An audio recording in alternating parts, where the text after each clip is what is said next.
Vous connaissez évidemment cette statue. Le monde entier la connaît.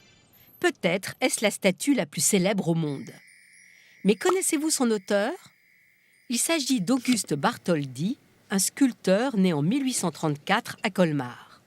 Un sculpteur très talentueux qui eut la chance de vivre à une époque, à la fin du XIXe siècle, dans lequel régnait une véritable statuomanie. Ainsi peut-on admirer ses œuvres un peu partout, que ce soit dans sa région natale, ou à Lyon, à Clermont-Ferrand, mais aussi de par le monde et notamment évidemment aux États-Unis. Mais connaissez-vous cette statue, le lion de Belfort? Petit rappel historique. Le 2 septembre 1870, Napoléon III est vaincu par les Prussiens à Sedan.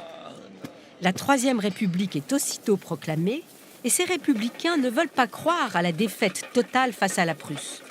Et surtout pas le ministre de la guerre, Léon Gambetta, qui nomme le colonel Pierre-Philippe d'Enfer-Rochereau commandant de Belfort.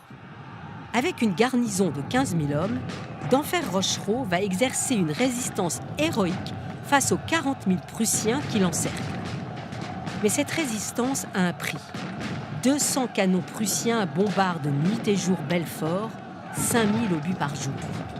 C'est une ville dévastée par quelques 100 000 projectiles, par le typhus, la faim et la mort, mais c'est une ville fière que d'Enfer-Rochereau quittera avec sa troupe en février 1871, sur ordre du gouvernement français, après la conclusion de l'armistice qui scelle la capitulation de Paris. Or, lorsque le traité de Francfort, en mai 1871, ratifie le rattachement de l'Alsace et la Lorraine à l'Allemagne, l'arrondissement de Belfort reste français. Pourquoi? Parce que Belfort est resté invaincu. C'est ainsi que la toute petite ville de Belfort devient le territoire de Belfort, enclave française dans le département du Haut-Rhin, devenu allemand. Belfort va gagner énormément en importance. La ville passera en l'espace de 40 ans de quelques 8 000 à quelques 34 000 habitants. C'est qu'elle va accueillir nombre d'Alsaciens fuyant l'occupation allemande.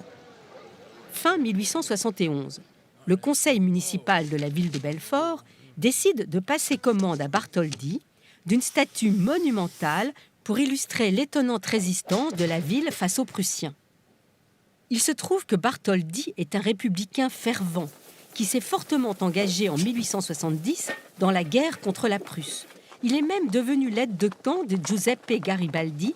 Giuseppe Garibaldi, rappelons-le, est un républicain italien convaincu qui a offert ses services aux républicains français et s'est vu confier le commandement de l'armée des Vosges.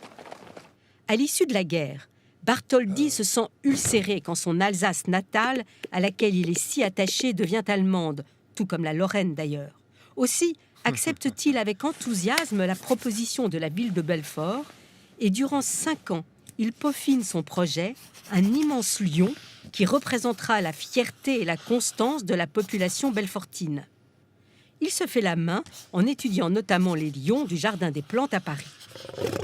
Ce lion monumental, en grès rose de Pérouse, sera adossé à une falaise sous le château de Belfort.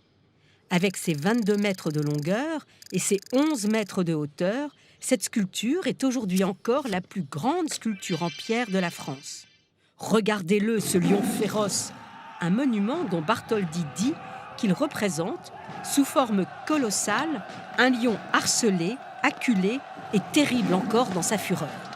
Et il ajoute que le sentiment exprimé dans l'œuvre doit surtout glorifier l'énergie de la défense. Ce n'est ni une victoire ni une défaite qu'elle doit rappeler. À l'origine, le fauve devait faire face à l'ennemi, la tête tournée vers l'Allemagne. Mais Bismarck, tout puissant à l'époque, refuse qu'il en soit ainsi. Aussi, la tête du lion est-elle finalement tournée vers l'ouest, tandis que son dos est tourné à l'adversaire dans une attitude dédaigneuse. Mais regardez bien, entre les pattes du lion, Bartholdi place une flèche tournée vers la frontière allemande.